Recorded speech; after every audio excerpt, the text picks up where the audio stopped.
There you go. Hello and welcome to the Mighty's Facebook Live pages. I was off to a pretty rough start there. Okay, someday I'm going to figure out when we're actually on the air, right? Yeah, that's not important. Well, it's going to happen anyway. Okay, so we have got a great show for you today, and we have got a lot of, I got a co-host. We've got a lot of, we've got a lot of pages. This guy right here. So many that this guy right here, who will introduce himself, and I are going to take turns reading these many wonderful pages, include chronic illness, chronic pain, chronic warrior, chronic fatigue. I am fatigued. Right. And also on cancer, mental health, PTSD. Every day is a mental health day. I can't agree more with that. And their flagship page, the Mighty site. Yeah. So that's a whole bunch of pages. Right? Yeah. That's a big pages, almost makes a whole book, I think. Oh, Facebook. I get Almost. it. I get it. Okay. So, so welcome to our show. Yeah, this is welcome to our show. This is our first premiere show of 2021 for this new it's a new year. Our new topic, which is and the show is called The Trauma Illness Paradigm. The Trauma Illness Paradigm. And we're so glad that you could join us today. We are. And my name is Cynthia Toussaint, and I will be your co-host for this 45-minute segment. I'm the short-haired co-host of this 45-minute segment of the trauma illness. I want to say last year's show, the Trauma Illness Paradigm. I'm also, and I know this part, I am the founder and spokesperson at the nonprofit For Grace, where we help women with high impact pain. Bingo. And you're on. Yeah, and I'm the bushy-haired co-host of this show. I love it. The COVID hair guy of the show. And my name is John Garrett, and I am director at For Grace. And again, as we've said, he's pulling rank. I'm the co-host of this show. Right. So on the show, and again, in review, it's called The Trauma Illness Paradigm. The Trauma Illness Paradigm. Right. What we're going to do starting today and for a number of shows through 2021 is that we're going to explore how trauma can lead to toxic stress, which puts people at risk for developing chronic illness. Right. And I shouldn't be smiling, but I can't help it. I'm on the Mighty and I smile. Yeah. And the reason that John and I are really fascinated by the trauma illness paradigm is personal. We have both had a great deal of trauma, and as a result, illness. And I have had a really more than my fair share of illness, including 38 years of high impact pain. I'm not smiling now, right? And I'm going to go into other illnesses later on in this show. But also last year, I became a triple negative breast cancer survivor. That's a lot of illness. You are a survivor. I'm a survivor. I'm a trauma survivor. Really. That's the hardest, toughest thing. Right. That's absolutely. And least we forget, for those 38 years, I have been your caregiaudor. So there's always there's two sides to this equation. There's two sides to this coin. You're right. So we have a lot of skin in the trauma illness paradigm game, right? Yes. Okay. Absolutely. So I think that we're going to, I want to just mention people. Thank you for saying hello. Lala's here. Nikki's here. So Nikki is saying, and anxiety really bad from it. And I bet you're saying anxiety is really bad due to trauma. And we're going to get into that because trauma causes all kinds of illness, including physical and emotional, mental illnesses. And we've dealt with a lot of both. So thank you for bringing that. And hello, and thank you everybody. And then so hello from Dallas. I am depressed due to my brother passing from COVID in November. I'm so sorry, Joel. So I know we just had I don't know what you're suffering, Joel, but we just had a very close friend die less than a week ago. So we're all suffering because of COVID. Right. Yeah, a national really trauma that is going on right now. Yeah, that's true. We're all dealing with the COVID trauma. That's really interesting. So let's start with the definition of trauma. I heard you talking to Siri. Yeah, I mean, I think we all think we know the definition of trauma, and I'm sure we all have a pretty good idea what trauma is. But I asked Siri, my good friend Siri. Hi, Tammy, breast cancer survivor and trauma survivor. Thank you. I love that. Fantastic. Thank you so much, Tammy. Yay. Right. So what Siri told me is the definition of trauma is a deeply distressing and disturbing experience. There you go. Right? That sounds right. So yeah, we haven't experienced that yet, except at the beginning of the show when I screwed up. Yeah. So, one so piece trauma of can come in many different Okay. levels. Right. All That right. would be one of them. So then I'm going to talk about the types of trauma. So the Right. first type, or I'll start with younger to older, is called FOAD, and it stands for Fetal Origins of Adult Disease. Who knew that there's something called FOAD, and that's actually trauma that we experience in the womb, and it's pretty bad. So then that leads to generational trauma, which that, as the title would say, comes from generation after generation of trauma. It actually expresses it's part of our genes. So that's trauma that's built in. So we are very often born with trauma. Then there is childhood trauma, and that goes from the ages of 0, being born, to age 18. And this is also called ACEs or ACEs, which stands for Adverse Childhood Experiences. And then there's adult onset trauma, which is something like someone who gets in a bad car accident, or someone who gets attacked. Or goes through a natural disaster like an earthquake or a tornado, a hurricane, something like that.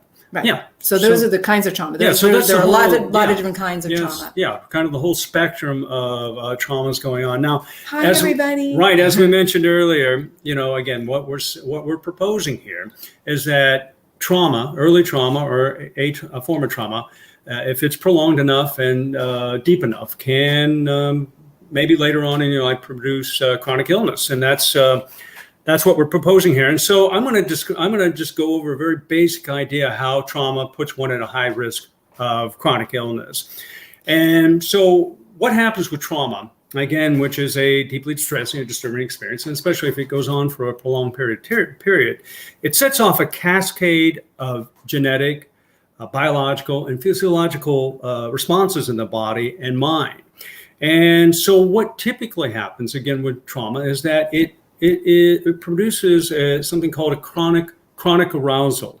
And this is a stress response. And again, there's good types of stress that we need. Vicki, we're going to talk about the ACE score later. Right. Go ahead. I'm sorry. There's She's good 3 stress. for 3 so far. Right. There's good stress. So Yep. 3 for 3. There's good stress where, when we are in need of taking an action on something and maybe avoiding, driving down the road and we take a swerve to the left to avoid an accident. Fight or flight, right? Or if we're running from a lion. Right. Whenever I'm running from a lion, I or need a coyote stress. or something like that. Yeah. Or again, something like we need to get a work report done. We have a deadline to meet. So that's a good stress. These are good stresses. But when stress can turn bad is when the stress thing that has happened to us is very traumatic and ongoing. And so that again raises our into a chronic arousal state. And this is our fight or flight response. And what happens to us is that at that time, our system becomes flooded with stress hormones, which again, in a short run is a healthy thing. In the long run, not so much. And cortisol is a good example. This is something that flows into our brain, and good in the short run, in the long run, not so good.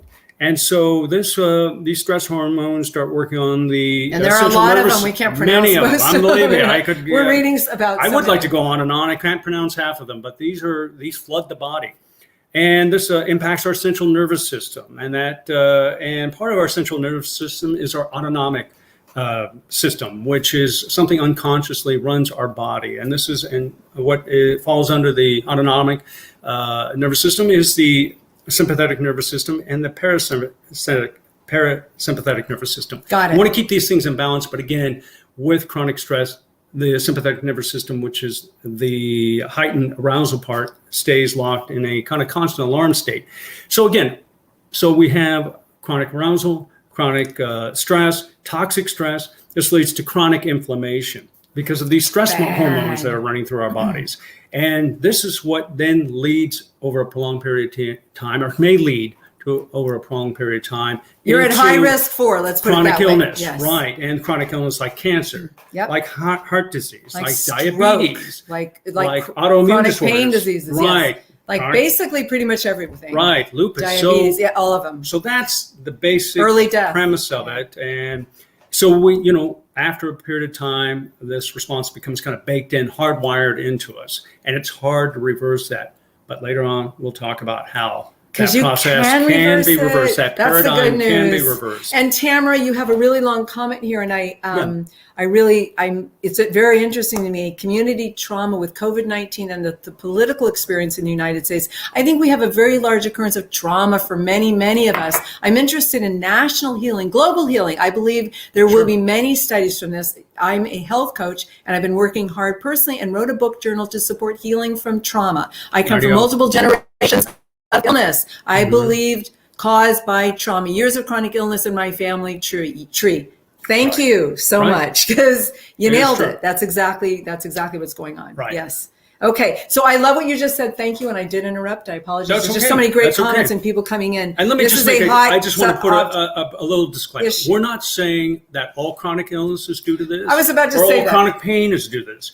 But we feel there's a good chunk of it that is. And it is something to explore when you're seeking a healing path from your illnesses. It's something to look into. And again, yes, and I would actually say, I mean, I believe all of my illness comes from trauma, and I have an awful lot of it. And I think most people's illness is, I mean, I think that if it's, unless it's an accident that caused the illness, I think it's probably trauma. And I think once we start really exploring our childhoods and our parents, and it's kind of it's a lot easier to put the puzzle together. So the trauma puzzle together. That's something that we've done. Yeah. But I did want to say that we are not in any way saying that because you have trauma, your illness is in your head. We're saying that no, quite the opposite. You have trauma. And as a result, your brain was probably, if you had trauma very early, your brain was actually forming, and your central nervous system, and like mine, it formed wrong. It formed incorrectly. And so we want to turn that damage around. And that's really what we're talking about. So as a result, we get ill. We're at very high risk of illness, those of us with trauma, because our bodies formed incorrectly. And also because, when stress is, as John was saying, it's really good if it's a short one. Like if I'm a zebra and I'm running from a lion, I really need that stress hormone going through my body. I need a lot of things in my body to shut down, for instance, my digestive system. I need blood pumping to my legs so I can run really fast. But then when the trauma, is over, and I hopefully survive. Pardon me, I have a hair in my nose.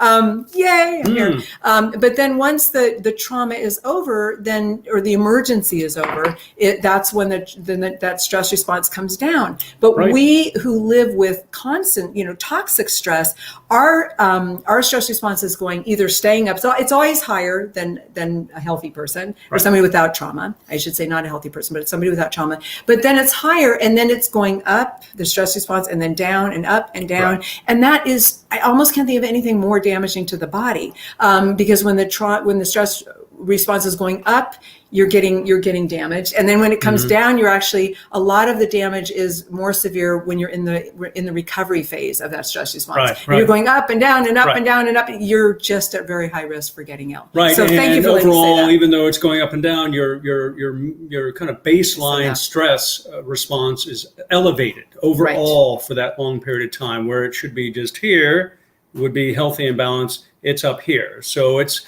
so even though you're waxing and waning through this. Tessa, I love your comment. It would be so great to not pass that along to my daughter.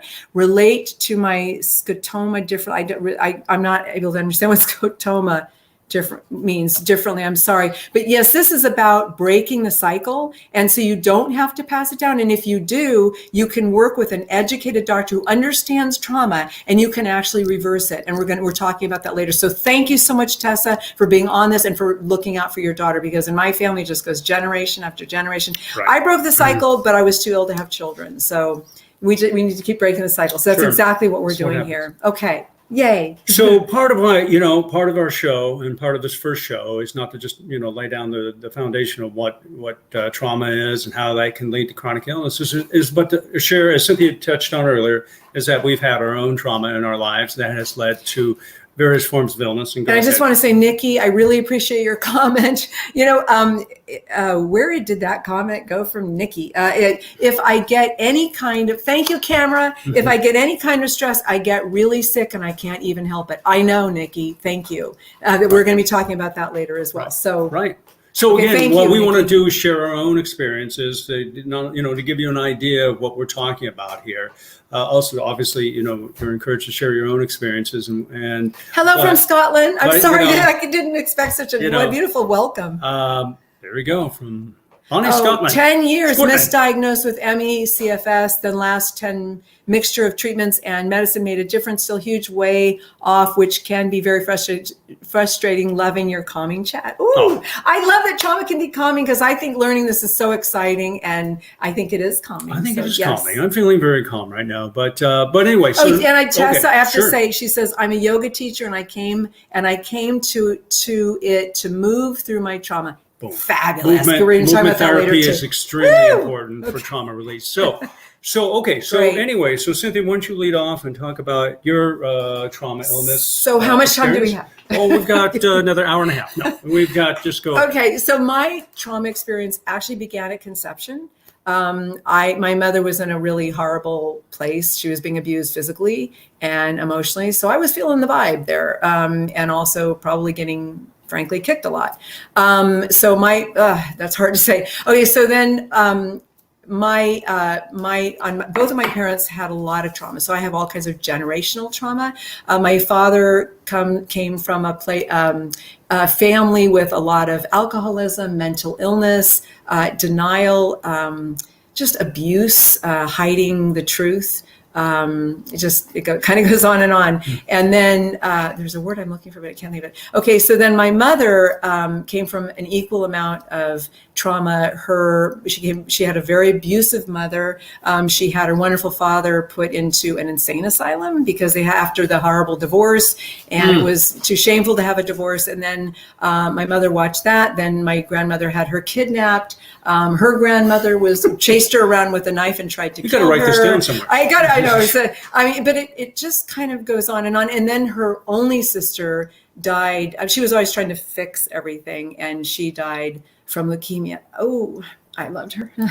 So Grace died. I named my work for Grace, and she died from leukemia when she was only 20. And then my mom grew up with a very abusive mother, and it just, again, goes on and on. So then when I was born, this is painful.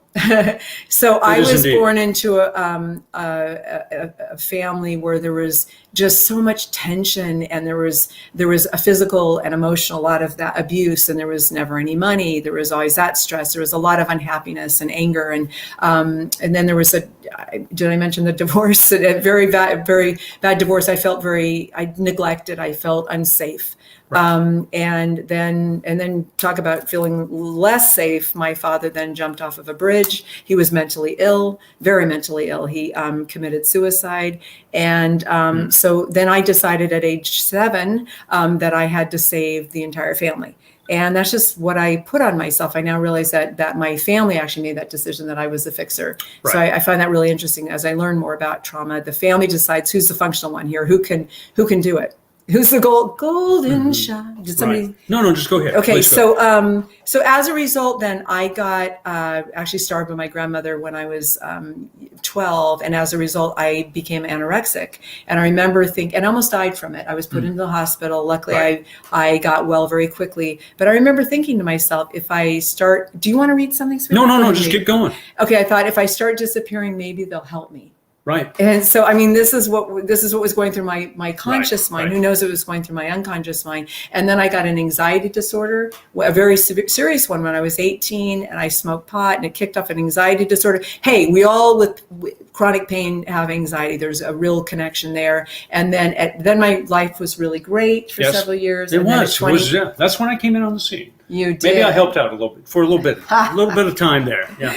And then, did we want to take somebody's? No. Just finish up your piece. So then at age 21, after everything was going great, I was singer, dancer, actor. I was up for leads. Like you were just going to shoot off. Everything, and then I had a hamstring injury, which led to the chronic pain disease, often called the suicide disease, also known as complex regional pain syndrome. Right. And then last year, I have 16 comorbidities, really sick. And then last year I got triple negative breast cancer. Right. So I've survived. You have survived. You are a survivor. And also I've dealt with almost a lifetime of depression.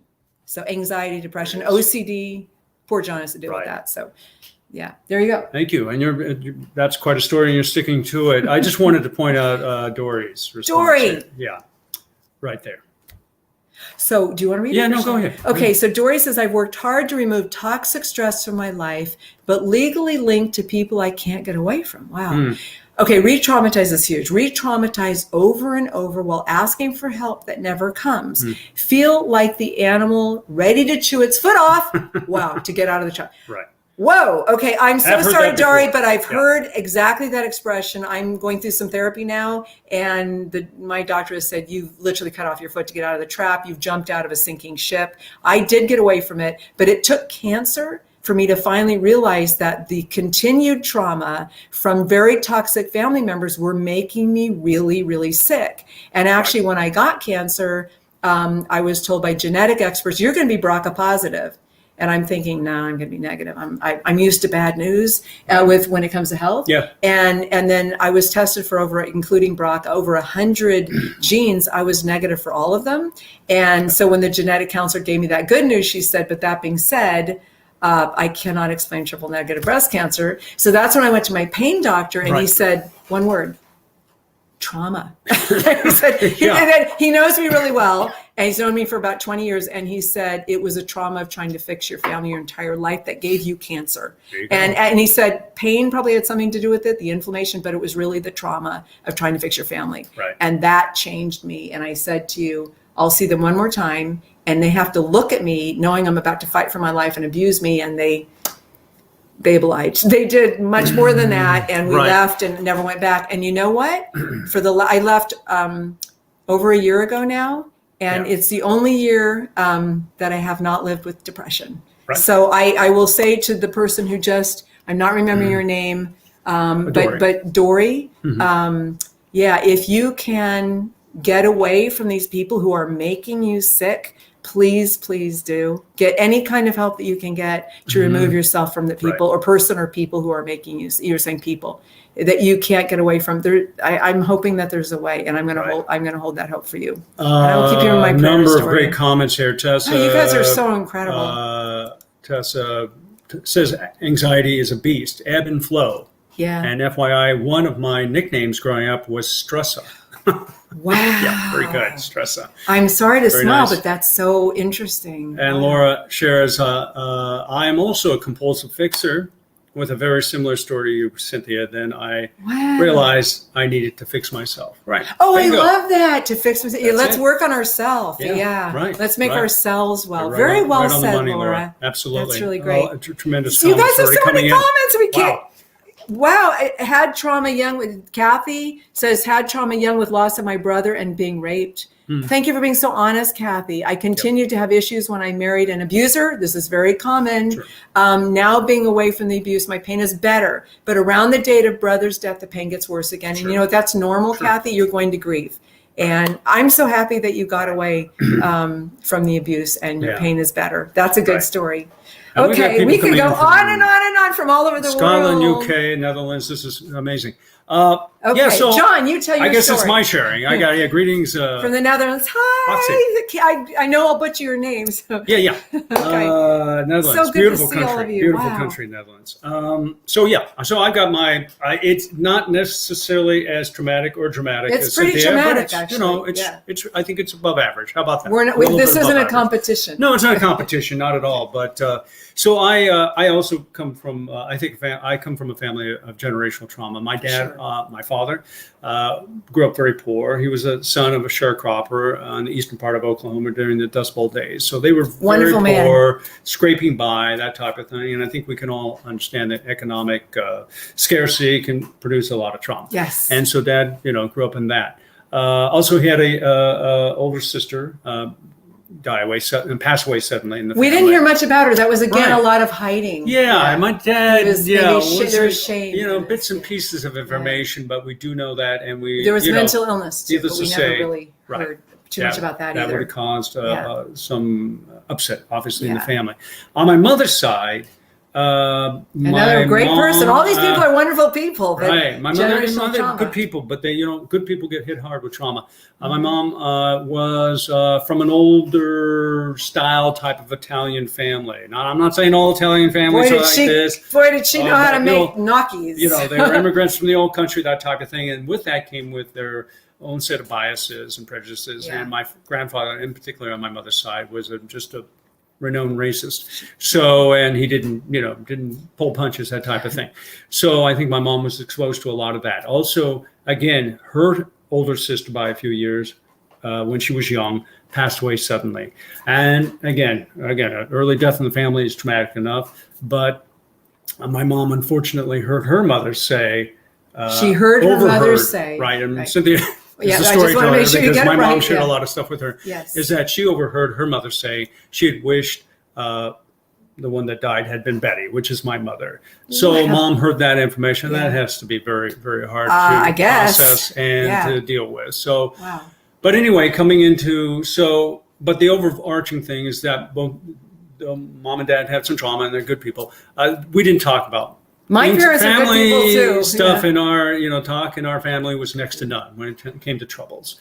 And so not talking is traumatic. That was that. And then early on in my life, when I came on the scene, they were both working hard to, build a family and build a financial stability in the family. And so my dad was starting an insurance business, and so he was often away. And my mom was to kind of, carry the financial load, was a full-time operation room nurse, on call all the time. So what happened to me early on in my life was that I suffered from neglect. Yes. My mom wasn't there as much. And one of the books we're going to bring up later talks a lot about that. How accessible was your mother early on? So that, I think that cultivated in me a nervousness and anxiety. And so I was a nervous kid early on, 4 or 5, I was already biting my nails. And still doing that. All right, still doing that. There you go. There they are. But anyway, it's what we call maladaptive coping mechanism. Right. But anyway, then at kindergarten, the teacher went up to my mom and said, "Hey, John's just sitting off during playtime by himself, not, hanging out with the kids." And so I think I was also developing a social anxiety disorder at that time. But anyway, that being said, you still have a lot of anxiety. Yeah. I always say, I'm just going to say it, John, you have a phone phobia. Yeah. And I understand why now, as we're piecing our lives together with trauma, that John doesn't like to pick up the phone because he doesn't trust who's going to be there. Yeah. And you never know. And also, you're an actor. Yeah. What are you talking about? But when I met you, you're an actor. And that was one of the things that was really I was drawn to is you were in front of these crowds and getting a lot of applause. Why is that if you've got a social That's phobia? part of the story. And so, but okay, just what happened is then my older brother by 8 years, when I was 7, died suddenly with a motorcycle accident, which of course, very traumatic in the family. And that was tough enough, Stephen passing away. But it was the first time I ever saw Mom and Dad get angry at each other, yell at each other, especially my mother accusing my dad of being complicit in my brother's death because he allowed him to have a motorcycle. And also Dad wasn't there, shortly after Stephen passed because Dad coped in the way he could. He went back to work. He apologized to me. So there was all that business. Yeah. And then shortly thereafter, I developed, it started with what I think was a food poisoning incident. I ate something bad, but I had a really severe bout of intestinal nausea and vomiting and diarrhea and all that. I won't go into details, but anyway, what happened during that time, over that night, Mom gave me attention. She started focusing on me. And so I got what I needed. And what happened for a number of months, maybe up to a year afterwards, is that I just repeatedly had this gastrointestinal problem. Mm-hmm. And I think, and it wasn't fake, it wasn't phony, I was vomiting, I was doing all that business. Maybe psychosomatic. But Mom was there, and I made that connection that if this happened. Do you remember making that connection? No, I don't remember at all. It was it's in unconscious. Retrospect, because it was always, it was always a mystery to the doctors, what was going on. I had tests and, all this business, but they couldn't find anything. Clearly there was something physically going on. But again, I believe it was due to the getting mom's response, but also the underlying of the trauma. So anyway, so after all that business, I got into acting because again, it gave me focus, it gave me attention that I needed. And your parents always went, because that's when I met you. Actually, when I met your parents, they were coming to a show that you were in, and I was handing out programs. Or right, and also, I also during that time I started eating a lot. I gained a lot of weight. I was wondering if you're going to bring that up. So food to me is a comfort thing. Still, so I have to watch him. Yeah, right. So, but anyway, so that's so interesting because you were obese when you were a kid. It always blows me away. There you go. Yeah, that was, oh my gosh, that was part of the trauma. Right. Yeah, I was just thinking of that. But then I found the benefits of exercise and all that good stuff. So anyway, so that left me, I think the whole thing left me with, anxiety disorder, depression. Lots of depression. So much social anxiety disorder. Most of your life. As a matter of fact, after we met, you said that you went through a lot of depression, and I never really understood it until we started talking about all this trauma. Right. Well, I think a lot of this you don't understand until you look back a few years later. Or if once you learn about trauma, and in fact, bingo. After we did meet when we were 19. The reason that we went to therapy recently, and I cut myself off. But the reason that it was interesting that about 30 minutes into our therapy session, the first one, the therapist said, "You do both realize that you played the same parts in your families." Right. And you're like, no. Oh, what are you talking about? And she said, well, that was a big part of the attraction. We've been together for over 40 years now. Yeah. So I was not looking for a fixer. I'm sorry. I was not looking for another person to fix. Right. I was looking for somebody different. Now, what part did you play in your family? Yeah, well, I was the fixer in my family too. And how I tried to fix by joking around. I tried to keep things light. Because there wasn't a lot of talking and a lot of this and that, a lot of communication. So I think I equated the joking as a way to communicate, but also to keep things light. So you were the clown, right? I was the clown. There you go. So when I was the fixer, I was the cleaner, I was the cooker, I was the baker. I was just, if this person and this person were fighting, camera, I talked to this person, I got them together and had them talk, and then if you're doing all the cooking and cleaning, it's too much, but it's taking care of everyone. Right. Do we have another? So again, that's what drew us together. It was that two fixers, not having to fix each other, but having a common bond because we've had to work long and hard to try to fix our families. Right. Yeah. And also I think you kind of left your family because you were left with one sibling who was acting out a lot of problems. Right. And then you were telling me. My brother left early. He left very early. He was very traumatized after your other brother died. He went to the other coast. And I want to also bring up the fact that as we were talking through all of this trauma, we realized that your brother, we know that your brother died from cancer, fairly young in life. Right. And we could never figure out what were the risk factors. I mean, there isn't a family history of cancer. And we finally decided, well, he had a vasectomy young in life. Maybe it was that, but no, now we figured out he was at high risk for cancer, of course, because he had so much trauma. Right. And also why would someone have a vasectomy very, very young in life? I would say trauma. Maybe you don't believe in childhood. There you go. And then also with my Aunt Grace, I mentioned her before that she died at age 20 from leukemia. Well, she was trying to fix her mom, trying to save her dad, trying to save her little sister. She was so abused by her mother. Right. She was just disowned by her mother for loving her dad. And she was trying to take care of the farm. She was trying to take care of everything, and she died. She was too much trauma. Right. So we've realized that these two really sad deaths were, and again, due to trauma. Just as here's my little, metaphor for what we're talking about in terms of the trauma illness paradigm is that, and because in Cynthia, in her story, and I'm sure I mentioned a few things, that there were a couple of triggering events that led on to the anorexia, that led on to the crips, that led on to the anxiety depression. Disorder. Yeah. Is that the metaphor I've been using, or what makes this clear in my mind, is that this pain illness paradigm is basically, the metaphor for it is a bonfire.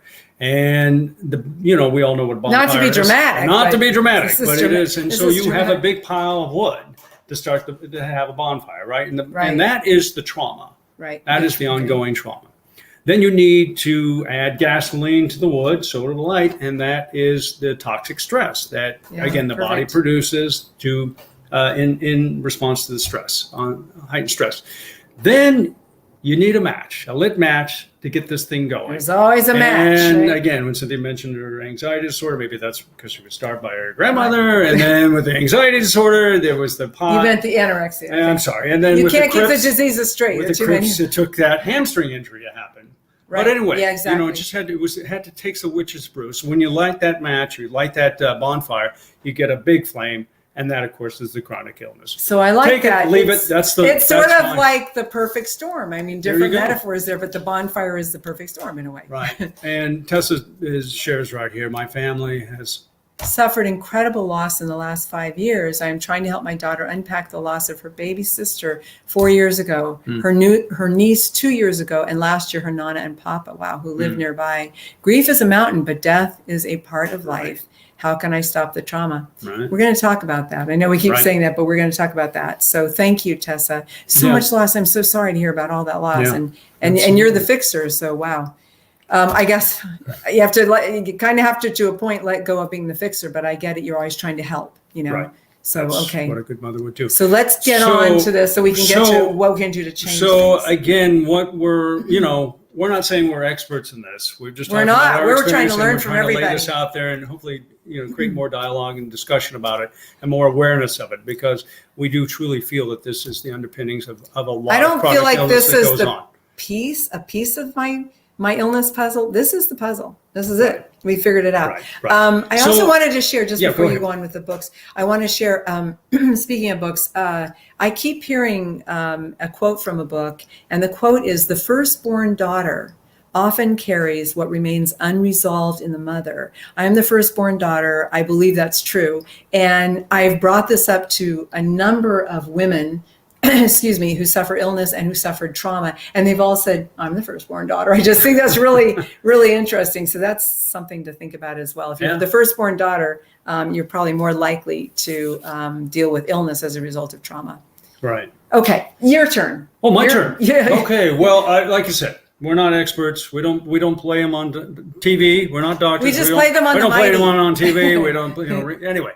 So the point is, we're just laying all this out there, and again, subsequent shows this year, hopefully, we'll bring in. We're going to learn from experts. We're going to bring in a lot of good people to talk more about this. But what we are doing in the meantime is that we have really come upon 3 tremendous books that talk about what we're talking about and offer an excellent overview of this.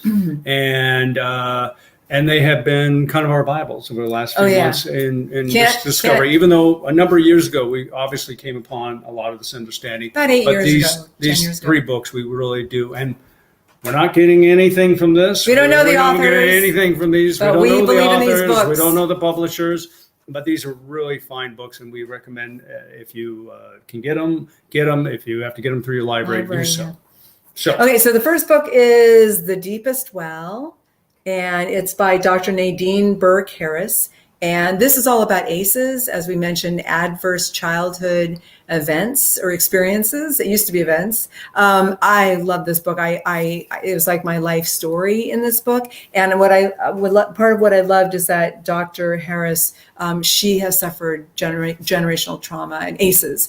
And as a matter of fact, she had a parent who was paranoid schizophrenic, just like my father. And so I could relate with her, a lot of tragedy in her life. And as a result, she's taken on trauma as her life mission. And there is the ACE, I'm going to call it the ACE test in this book, which we both took. I know you call it something different, but a survey, questionnaire, what have you. Okay, so there are 10 questions. Oh, you love the book. Thank you, Tessa. Yeah, it's such a great book.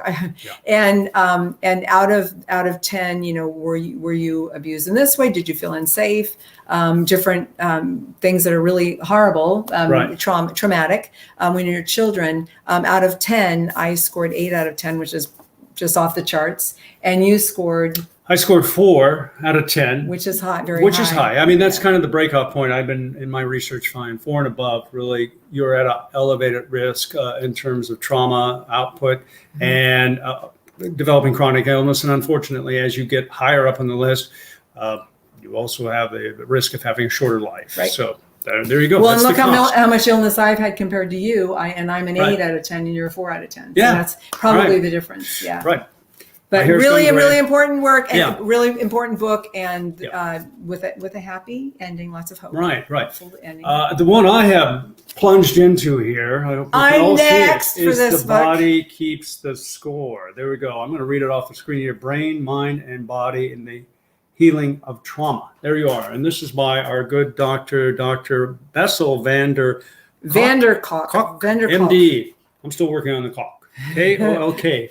Anyway, Bessel is really talking about it. Obviously, it's pretty self-explanatory. The body keeps the score, and that trauma doesn't, as we've been talking about for the last 40 minutes now, doesn't just kind of, once you've experienced it, even if you experience it ongoing, it doesn't just flit off into the universe. No, it actually goes the opposite direction. It embeds into your body and mind, and it basically becomes, again, as we've mentioned, hardwired and baked in after a period of time.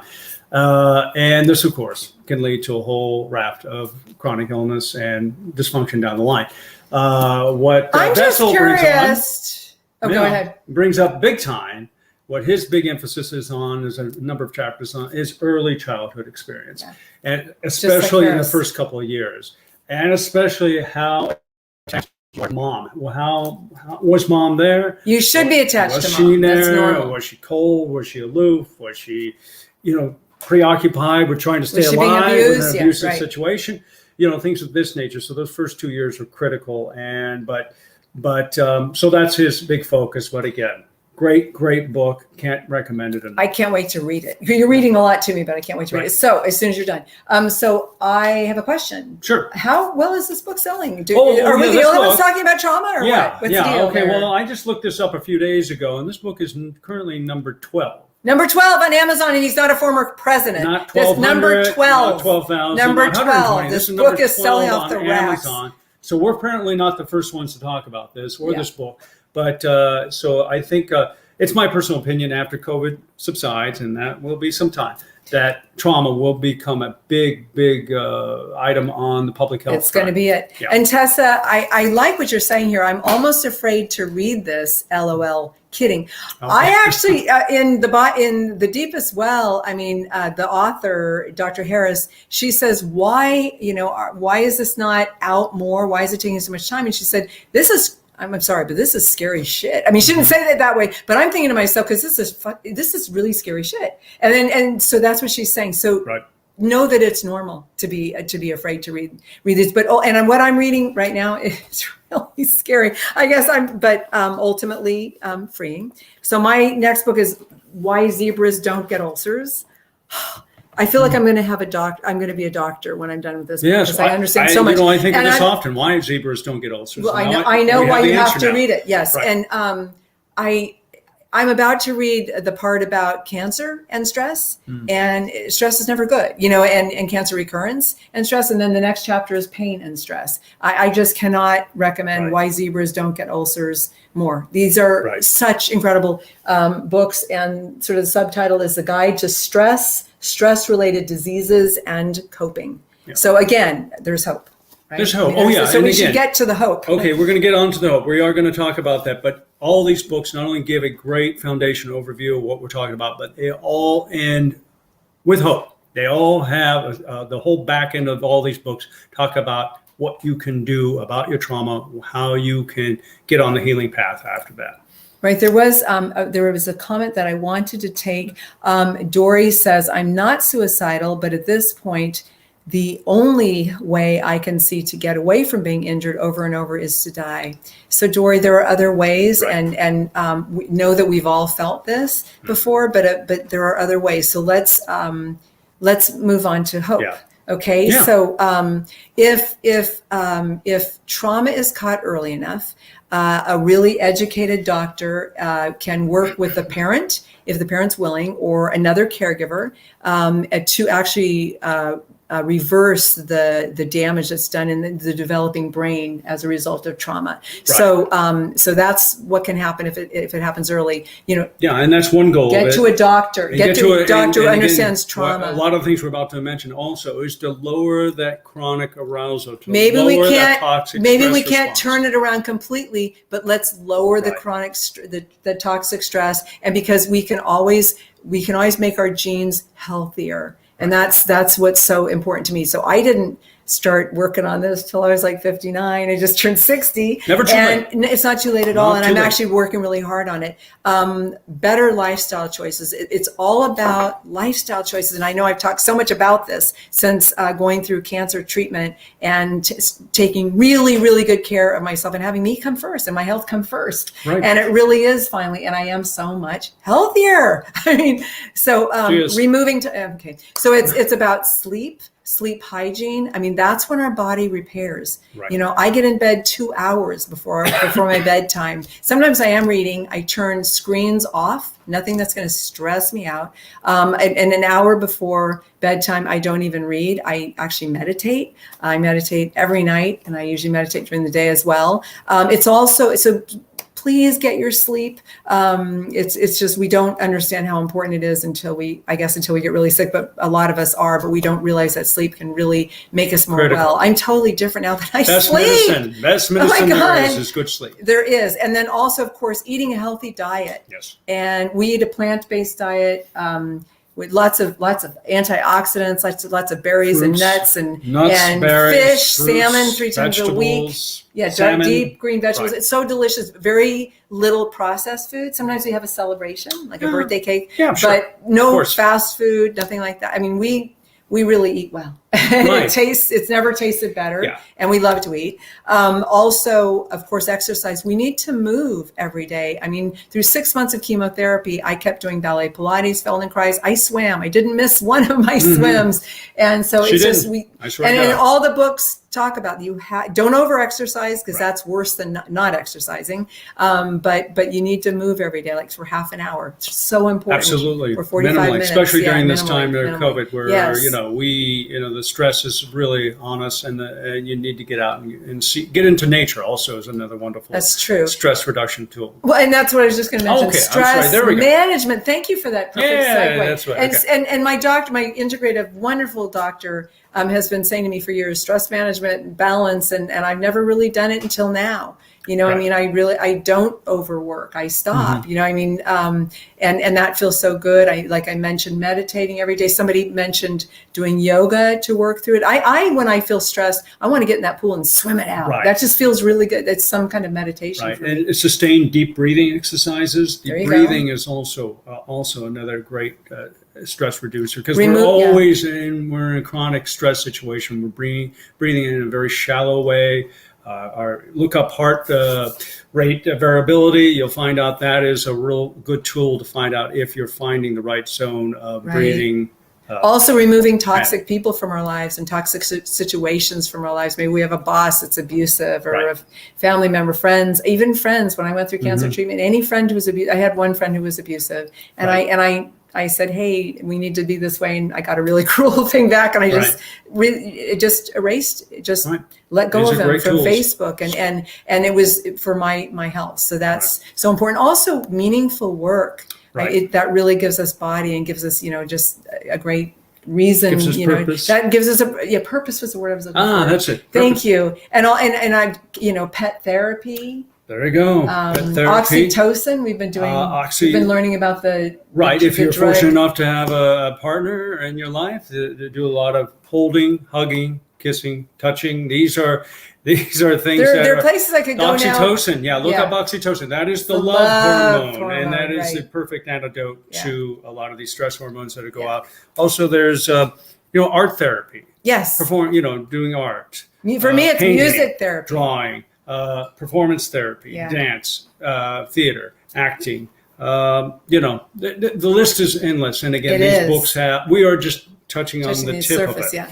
Now that's again, and then there's psychotherapy.